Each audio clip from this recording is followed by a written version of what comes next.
Assassin's Creed Mirage is the best Assassin's Creed game ever made. I know this is probably a pretty unpopular opinion, but hear me out. We haven't had a proper Assassin's Creed game since 2015. When Origins released, it marked the dawn of a new era for Assassin's Creed. And while it wasn't necessarily a bad thing, a lot of fans felt that the changes that were being made to the series stripped Assassin's Creed of its identity, making it feel more like a typical RPG that you could probably find 50 of in a GameStop. Now, don't get me wrong, RPGs do appeal to a much larger audience, so Ubisoft's decision does make logical sense. However, this alienated a large portion of the player base, and soon after, many fans began to boycott Assassin's Creed as a whole, in the hopes that the series would one day return to its roots. But unfortunately, that never happened. That was until Assassin's Creed Mirage was announced last September. It promised to return to the series' roots, without all of the RPG-like baggage and gameplay seen in recent titles. Longtime fans were a bit cautious, and rightfully so, with many players assuming this was a low-effort cash grab, especially since, according to rumors, Mirage was originally intended to be a DLC for Valhalla. But to the surprise of the Assassin's Creed fanbase as a whole, Mirage was a return to the classic vibe and gameplay, and then some. In my opinion, Assassin's Creed Mirage is the most Assassin's Creed game ever made.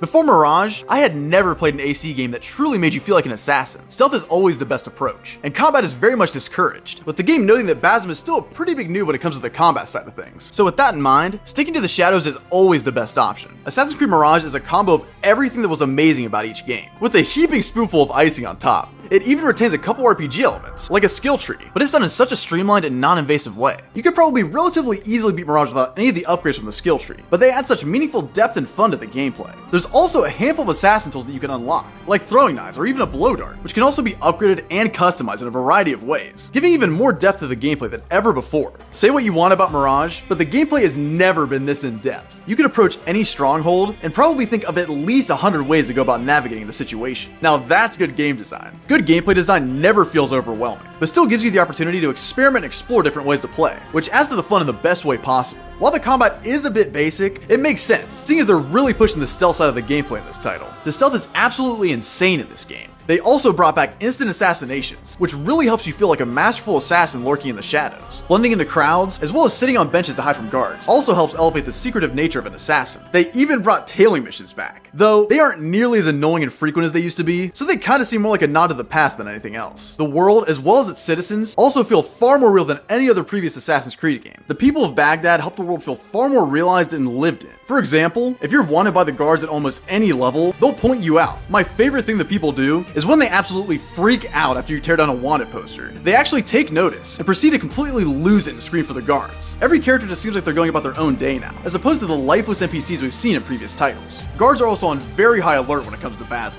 and they certainly won't hesitate to gang up on you and absolutely ruin your day. For the first time, Assassin's Creed is actually fairly difficult, and I love it. Being an assassin should be hard. They also brought back one of my favorite aspects of the earlier titles, which is collecting artifacts to unlock really cool endgame weapons and armor. This is something we really haven't seen since Origins. Yes, Rsuu weapons are kind of a staple at this point, but you and I both know the armor was always the coolest part. These artifacts are collected from people that walk around with a guard or two, and they're super fun to collect, especially with the new stealing system. In previous titles, stealing was done with a single press of a button, which got the job done, but the depth it has now feels far better. You have to properly time button presses now to successfully steal an artifact, and depending on the item, it could either be really difficult to steal or really easy, which makes sense, and adds yet another layer of depth in the gameplay that previous titles lacked. Now, let's move on to that juicy story. The story of AC Mirage is unlike any Assassin's Creed game before it. It starts off with vibes of AC2, with Basim going through a tragedy, and he then falls back on the assassin order to lift him up. Then, it really has AC1 vibes for a good while, with Basim investigating and uncovering conspiracies to figure out why and how the order is doing what they're doing. But towards the end of the game, it really starts to feel like Assassin's Creed Rogue, with Basim actually questioning the Creed, and wondering if they're truly the good guys in this war. The supporting characters in AC Mirage are super cool and well written, with Roshan and Nihala giving Basim a run for his money at points. AC Mirage is the first Assassin's Creed story that I really cared about when it came to the politics, as well as all the ins and outs of everyone's motivations. Don't get me wrong, I was invested in the previous titles in a similar way, but AC Mirage had me absolutely hooked with finding out who these Order members were, and why they were doing what they're doing. By the time you figure out who the leader of the Order actually is, it all makes sense, and you can definitely sit there for a good 20 minutes connecting all the dots and hints throughout the story that led to that conclusion. But that's not it. Usually, Assassin's Creed games end shortly after you take down the current leader of the Order, but Mirage still has a few major surprises in store. For those that played Assassin's Creed Valhalla, which is criminally underrated by the way, throughout the game, Basim is haunted by a genie in his dreams, which, for most of the game, seems to likely be how Loki is manifesting within his consciousness. But the twist is actually far more insane than that. After confronting the leader of the Order, Basm actually ends up letting himself be convinced that he is something more than just a man. And just before he can have more of his questions answered, Roshan kills the leader of the Order. Basm is understandably shocked by this and demands that she tell him the truth.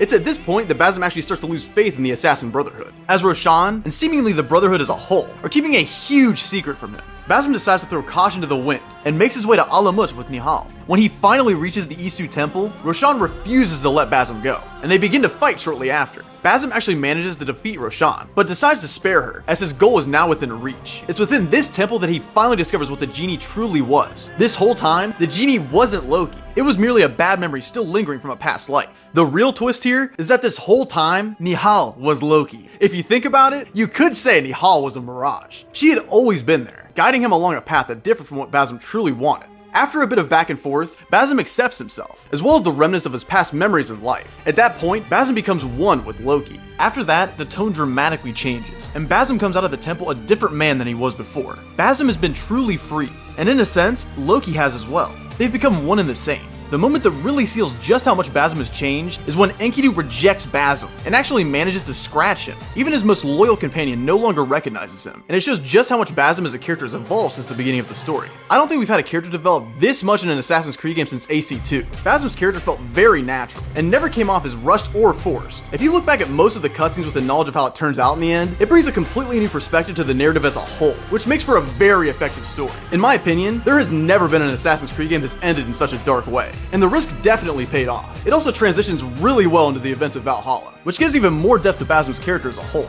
Basm is shaping up to be the new main character of the series, so I truly think he needed a game like this to flesh him out even further. Now, is Assassin's Creed Mirage my favorite game in the series? I'll have to think about that one, but I strongly believe that this is the best Assassin's Creed game to date. What do you guys think? Do you think Assassin's Creed Mirage is the best AC game? Be sure to let me know why or why not down in the comments below. I'd love to hear it. If you're new to the channel, please subscribe and be sure to like the video if you enjoyed it. I'd really appreciate it. We recently hit 3,000 subscribers, and I'd love to hit 4,000 before the end of the year. I hope you all have a good rest of your day, and I'll see you guys soon.